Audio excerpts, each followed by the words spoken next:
All right, my friends, I cannot wait to share this one with you. Is home equity underutilized in retirement plans? That's what we're going to talk about here today. And we're going to look at an article from the Centers for Retirement Research at Boston College, one of my favorite research entities when it comes to retirement planning. I just love these guys. And this is a wonderful, wonderful paper we're going to look at, dated March 2017. If you're looking at just your own, you cannot go wrong by going to here, crr.bc.edu. Alicia Munell, I think, is still the chief of this place. I just so much stuff on here. When I was doing my master's, I came across Munell, Soto, just tons of guys and ladies who do the research on financial planning, and I would have been lost without it. And CCRC. Or CRR, I don't know why I keep, because Continuing Care Retirement Communities. CRR, the Center for Retirement Research at BC, man, I tell you.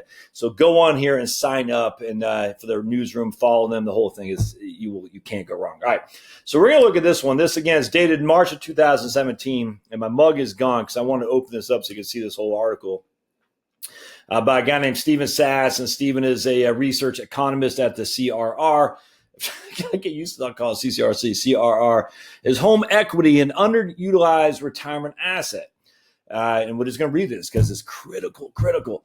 Retirement planning generally focuses on the use of financial assets. However, home equity is the largest store of savings for most households entering retirement. This brief reviews studies by the Social Security Administration's Retirement Research Consortium and others that assess if home equity is an underutilized retirement asset, and if so, why? Yep, we're going to talk about that. In fact, what we're going to show you here is that here is a top 5 quintiles for people aged 65 to 69 in 2012, and I can almost assure you it hasn't changed much. And this is quintiles of wealth, and what you're going to see is up until the last of wealthiest 20%, home equity was either equal to or dwarfed any other household worth by far. So in the 60% of the population, home equity, it wasn't close relative to financial assets. Home equity of people's financial wealth, home equity was by far and away the vast amount of wealth they had. And it wasn't nothing came close. Even in the third quintile, $105,000 of home equity versus only $40,000 of financial wealth. When you're in the fourth quintile, so that means the top 20, the 80% or beyond in the fourth quintile, from 61% to 80%, wealth, they had the same amount of home equity as they had in liquid net worth. There's only ones who got the most wealthiest did their financial assets dwarf their home equity. Up until that point, it wasn't close. So the vast majority of Americans, if they're not looking at their home equity, they're just leaving a lot to be desired when it comes to retirement planning. The return or income that financial assets produce is an increase in the price of these assets plus dividend or interest.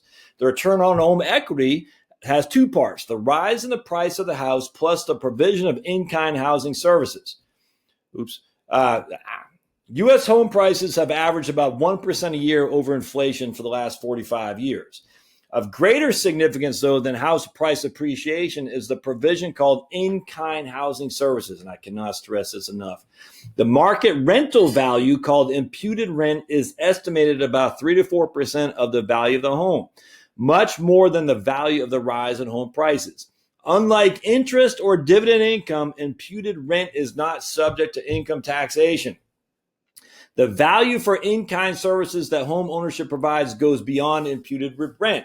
These services continue for as long as the retiree remains in their house, which offers valuable protection against longevity risk and rent increases, maintains connections with nearby family, friends, and community amenities, and allows the elderly to modify their home to suit their changing needs. I cannot stress this enough.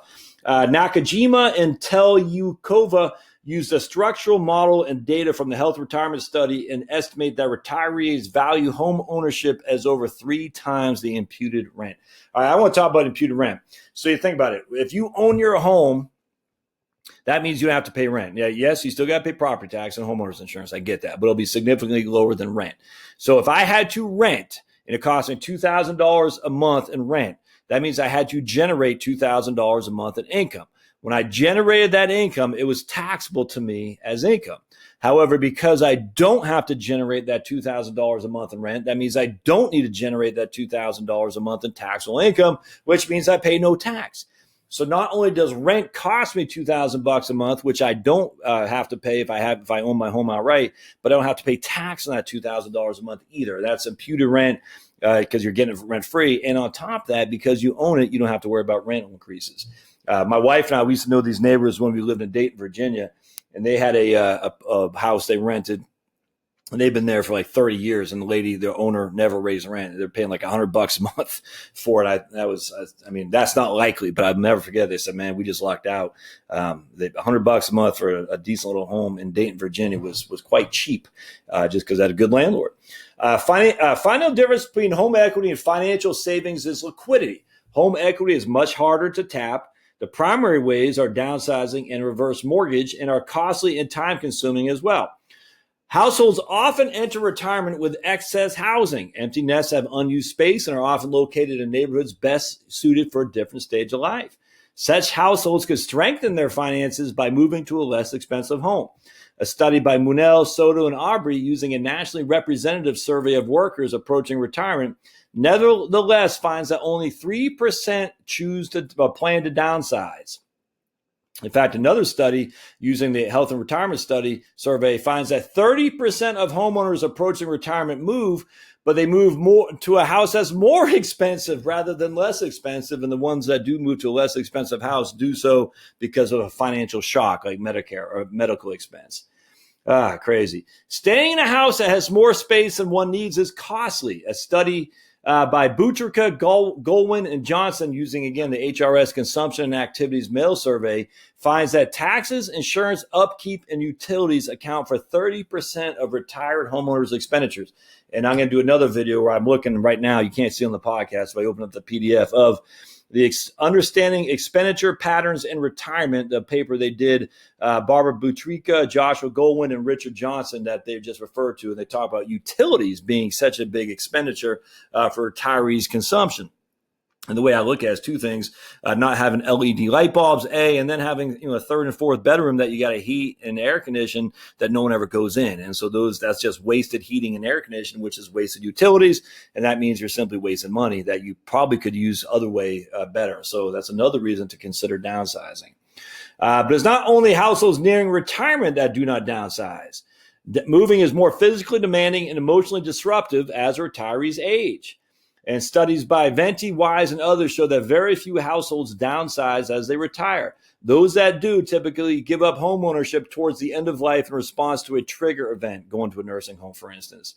Widows often need to reduce, or becoming a widow. Widows often need to reduce expenses as the household's income from Social Security and pensions drops because there's only one spouse left anymore.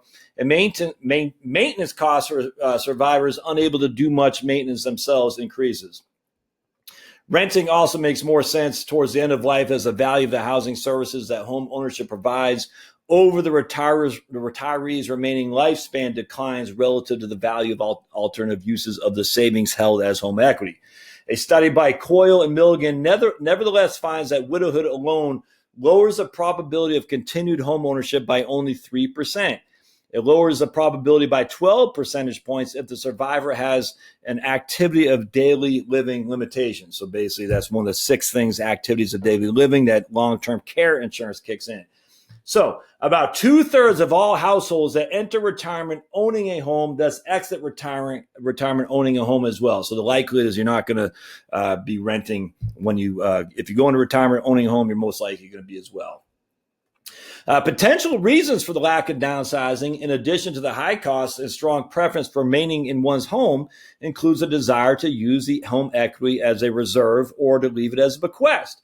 Various non-rational behavioral impediments also could stand in the way as well. These include the complexity of accessing the benefits, present-mindedness, giving excessive weight to the near-term costs while minimizing the long-term gains, endowment effects, excessively valuing what one currently has, and inertia. Yep.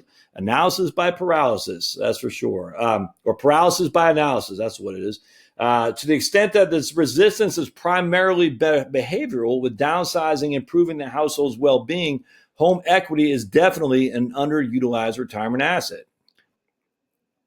I do want to talk about one thing here real quick. Excessively valuing present mind giving excessive weight. Present mind is giving excessive weight to the near-term costs while minimizing the long-term. Remember, my friends, a home equity conversion mortgage, a reverse mortgage, if you take the line of credit today, it will most likely never be as cheap as you do today as if you wait. And the reason for that is because the costs are based on the fair market value of your home. And so if your home is going to appreciate in value, as most likely it will, that inherently means the cost will go up in value as well, because it's the HUD, the guarantee for the FHA, they make it so it's based on the percentage of the asset of the home, not the amount that your line of credit is. And so if the home goes from $500,000 to $1 million, for instance, you've inherently doubled the cost right there for the mortgage insurance. And now if the home goes down in value, you would have wished you'd taken out before, but it went down in value because a home equity conversion mortgage is a non-recourse loan. You cannot owe more than the value of the home. So if the home goes down in value, you are not obligated to pay more than the house is worth, which again makes sense if you think you're going to stay in your home, to pay the fees up front, be done with it. And that way you can at least have that line of credit established now. And we're going to talk about how it's going to grow as you get older too, which is pretty interesting. All right. Given the value of placing, reverse mortgages, tapping home equity without moving. Given the value that retirees place on remaining in their current home and the high cost of downsizing, borrowing against home equity could be a more attractive way to access these savings. So you're not going to do it, my friends. Just, I'm sorry. A, you're going to have a monthly payment, which is going to hurt your cash flow. And B, the banks are very likely not to give you the loan because you still have to have the ability to pay it back. And mortgages are, especially home equity lines of credit, the underwriting are pretty strict, because what happened in 2008. I'm just telling you right now, the likelihood a bank is going to offer you terms if all you have is Social Security income, it's not likely to happen. A reverse mortgage is far more attractive and accessible. The key feature of a reverse mortgage is that borrowers are not required to make any payments as long as they live in the house. While borrowers do need to demonstrate the ability to pay property tax and insurance premiums, the loan must be repaid only when they move or die. Yep. Essentially, all reverse mortgages are now government-insured home equity conversion mortgages available to homeowners ages 62 and over. They're typically set up as line of credit to pay off a mortgage, eliminating debt payments, cover ongoing consumption expenditures, provide a reserve for medical or care expenses, or make inter vivos transfers as during life. The government program assures borrowers they will get the contracted funds and assures lenders they will be repaid even if the balance owed exceeds the proceeds from the sale of the house. However, to date, only 2% of eligible homeowners have taken out a reverse mortgage. Most of borrowers who have trigger events, i.e. they have a healthcare shock, and then people that want to pay off their mortgages, so they don't want a monthly payment going in, so they just use a home equity reverse mortgage to pay off their mortgage. Now, that's it, but only 2% of people doing it. Isn't that crazy? And a survey of households that considered a reverse mortgage but decided not to proceed, cost was by far and away the most commonly cited impediment.